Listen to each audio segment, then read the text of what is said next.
Sebenarnya kan polisi itu profesional ya, dia independen. Dia tidak boleh kemudian ditarik-tarik dalam politik praktis ya. Oke. Dia alat negara. Konstitusi itu pasal 30 ya, ayat 4 itu mengatakan bahwa polisi itu alat negara. Dia bukan alat kekuasaan, bukan alat presiden ya. Dia bukan alat-alat lain. Harusnya independen ya? Ya, memang alat negara harus independen. Kalau enggak dia Oke. bisa ditarik ke sana, ditarik ke sini begitu ya. Nah, jadi tapi tadi saya katakan bahwa budaya Indonesia itu kan beda dengan budaya di barat ya. Yes. Budaya di barat itu kan sangat rasional, individualistik, sementara kita kan kolektif ya. Makanya dulu misalnya orang-orang tua di Pulau Jawa mangan orang mangan yang penting ngumpul Kumpul, begitu ya. kan. Ya, jadi kultur kita itu berbeda dengan kultur di luar Indonesia. Jadi karena Perbedaan tadi itu ya? itu di bawah presiden, kadang pakai ya, nggak enak dan lain sebagainya, kemudian patuh kepada atasan begitu ya. Jadi itu pola budaya di Indonesia. Ya terima kasih Nadia. Jadi sebenarnya ya kalau dibilang sebenar seolah saya paling benar ya. Jadi itu berawal dari reformasi ya 98. Oke. Nah waktu itu kan ada keinginan untuk memisahkan polisi dari ABRI dan cikal bakal itu sudah ada sebenarnya, sudah ada di masa Presiden Soeharto, sudah kasih sinyal bahwa polisi akan keluar dari ABRI, lalu Presiden Habibie juga menyatakan hal yang sama dan kemudian ditindaklanjuti oleh Gus Dur atau Abdurrahman Wahid ya. Jadi kita tahu bahwa Undang-Undang Polri itu kan dibentuk dan lahir tahun 2002. Jadi sebelum tahun 2002 itu banyak dinamika dalam upaya untuk memisahkan polisi dari ABRI dan kemudian membentuk undang-undang yang mengatur tentang kepolisian dan semua itu adalah bahagian dari untuk menjalankan keputusan MPR ya nomor 7 TAP MPR tersebut ya.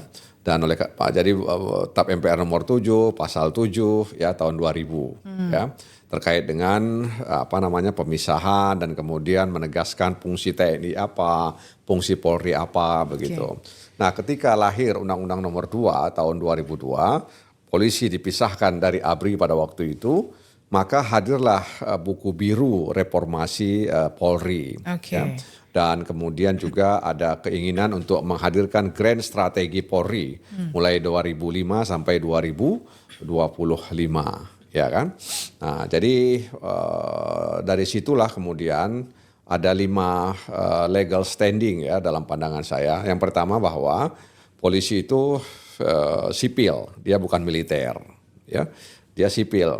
Jadi bau-bau militer nggak boleh ada lagi. Meskipun lama banget dengan militer, maka ini memang tidak otomatis bisa dihilangkan begitu saja. Makanya kadang dalam pendekatan menghadapi unjuk rasa, militeristik itu muncul begitu ya. Makanya kenapa pada waktu itu diubahlah pangkat-pangkatnya. Ya belum bisa diubah kan itu misalnya jenderal, itu belum. Kalau yang lain kan sudah itu. Jadi itu bahagian dari untuk mensipilkan ya Polri. Jadi itu diubah ya agar kemudian sipilnya itu lebih dominan terasa, gitu. oke.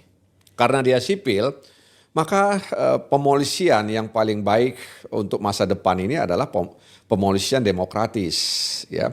Jadi kalau misalnya ada beberapa diskusi saya perhatikan ya terkait dengan reformasi dan masa depan demokrasi Indonesia, maka sebenarnya kalau kita merujuk kepada kedudukan polisi sebagai institusi sipil dan pemolisian yang cocok itu adalah pemolisian demokratis, maka polisi itu bukan ancaman bagi demokrasi. Ya, seharusnya polisi itu bukan ancaman bagi demokrasi dan ini harus dipahami, ya harus dipahami oleh pimpinan di kepolisian. Dan itu nanti kaitan dengan unjuk rasa, dengan kebebasan berpendapat dan lain sebagainya begitu. Nah itu jadi sipil, jadi pemolisian demokratis itu adalah pemolisian yang cocok dan untuk masa depan demokratis itu sendiri. Jadi karena dia sipil maka polisi itu harus merujuk kepada kaidah-kaidah masyarakat sipil, merujuk kepada kaidah-kaidah demokrasi. Yang kedua dia berkedudukan di bawah presiden. Ya. Jadi baik presiden sebagai kepala pemerintahan maupun sebagai kepala negara. Dan inilah yang memang kemudian dinilai oleh banyak orang sangat eksesif gitu ya, sangat luas kewenangannya begitu. Jadi polisi itu kan kalau dalam Undang-Undang Dasar dan juga Undang-Undang Kepolisian disebutkan bahwa mereka melayani, mengayomi dan melindungi serta penegakan hukum. Ya kan? Jadi dia bukan hanya fungsi pelayanan tapi juga fungsi untuk menjaga keamanan dan ketertiban serta penegakan hukum. Jadi keamanan dan ketertiban hukum itu, ketertiban masyarakat bisa dilakukan dengan cara-cara preventif dan pendekatan penegakan hukum. Jadi sebenarnya bukan hanya soal perlindungan, pelayanan, pengayoman, tapi ada soal keamanan nasional, keamanan dalam negeri. Ya, sehingga kemudian situasi kondusif gitu. Apalagi hari ini era digital, orang bisa masuk tidak dengan fisik tapi bisa dengan data macam-macam begitu. Nah, jadi karena dia di bawah presiden, maka kita terkenal bahwa ada trias politika ya. Eksekutif, legislatif, yudikatif gitu. Nah, polisi bekerja di 2 cabang ya, eksekutif dan yudikatif gitu. Nah, dia menginduk. Jadi polisi itu menginduk kepada presiden ya, diwakili oleh Kapolri sebagai untuk melaksanakan fungsi-fungsi eksekutif. Nah, presiden juga punya kewenangan sedikit yudikatif. Ya, dia kasih abolisi, dia kasih gerasi, dia kasih amnesti. Itu sedikit dari fungsi yudikatif. Nah, artinya itu kan terkait dengan penegakan hukum. Nah, dalam konteks penegakan hukum, maka kepolisian yang diwakili oleh Kapolri itu menginduk kepada presiden sebagai kepala negara yang punya sedikit kewenangan yudikatif. Nah, yang ketiga, polisi itu centralized. Centralized, terpusat dia. Berbeda di negara-negara Amerika, misalnya Jepang, yang mereka federal. Tapi bukan Indonesia saja yang model seperti ini. Ada Swedia, ada beberapa negara yang saya ingat. Ya. Jadi idealnya karena dia centralized, maka Mabes itu kecil. Ya. Mabes kecil, Polda cukup, Polres besar, Polsek kuat. Karena yang dihadapi masyarakat, jadi Polsek itu harus dikuatkan karena dia ujung tombak. Nah, yang keempat itu sistem kepolisian nasional ya. Jadi sistem kepolisian nasional itu terkait bagaimana fungsi-fungsi polisi hadir di tengah masyarakat dan juga terkait bagaimana kemudian kota polisi dengan masyarakat. Jadi perbandingannya idealnya itu menurut PBB 1 polisi untuk 450 warga. Idealnya, tapi kita belum sampai ke situ ya. Tapi karena kita belum sampai ke situ, jangan membuat kemudian fungsi-fungsi kepolisian itu tidak hadir di tengah masyarakat. Nah, makanya ada namanya Polmas, pemolisian masyarakat ya. Banyak itu. Policing itu banyak. Jadi istilahnya begini, Nadia. Jadi ada polisi ya orangnya, ada kepolisian itu strukturnya, dan ada satu lagi pemolisian. Pemolisian ini? Pemolisian itu adalah cara dia bekerja. Ya, cara dia bekerja.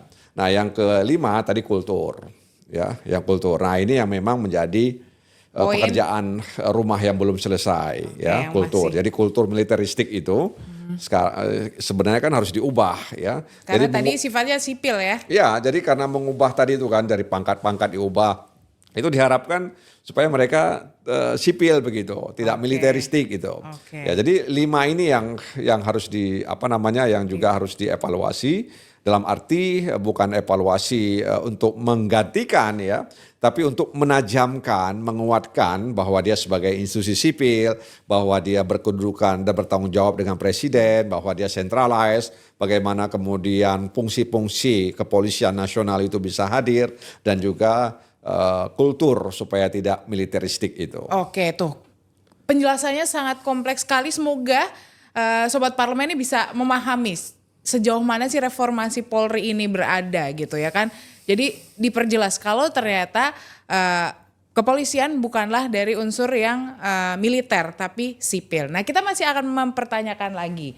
Kalau dengan adaptif dengan yang kondisi saat ini masih ada kan terasa kental sekali untuk urusan militernya. Nah, seperti apa penindakannya? Kita jawab nanti di segmen selanjutnya. Jadi jangan kemana-mana, tetap di Sudut Dengar Parlemen. Hai, kamu lagi di Sudut Dengar Parlemen. Kembali lagi di Sudut Dengar Parlemen, masih sama Nadia Kanaya dan Pak Nasir Jamil masih membahas soal reformasi Polri ya. Bersemangat sekali Bapak menjelaskan. Sudah lebih biasa aja kali.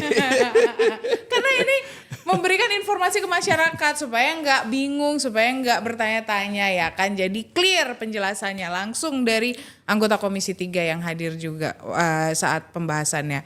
Tadi Bapak menyampaikan kalau polisi bertanggung jawab kepada presiden.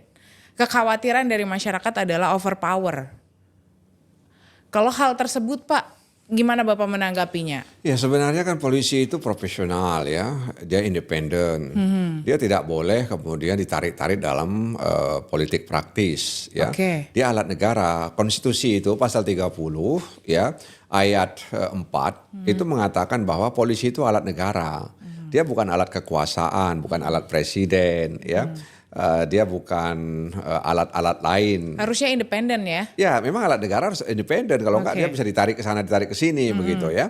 Nah, jadi tapi tadi saya katakan bahwa budaya Indonesia itu kan beda dengan budaya di barat ya. Yes. Budaya di barat itu kan sangat rasional, individualistik, sementara kita kan kolektif ya. Makanya dulu misalnya orang-orang tua di Pulau Jawa mangan orang mangan yang penting ngumpul Ngumpul, begitu ya. kan. Ya, jadi kultur kita itu berbeda dengan kultur di luar Indonesia. Jadi karena Perbedaan tadi itu ya? itu di bawah presiden, kadang pakai ya.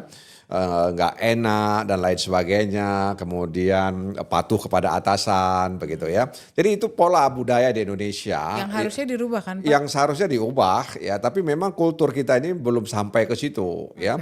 Bahkan kalau kita mau jujur, parameter yang disampaikan oleh yang ada dalam benak orang barat dengan orang kita tuh beda tentang polisi. Kalau di barat itu parameternya itu polisi itu harus begini, harus begitu, itu udah bagus banget gitu ya. Jadi mereka menginginkan polisi yang ideal itu seperti apa. Nah karena itu, karena dia alat negara, maka dia tidak boleh ditarik-tarik dalam ranah kekuasaan, Oke. ranah kekuasaan yang kemudian hanya mementingkan kepentingan penguasa. Dia tidak boleh ditarik-tarik dalam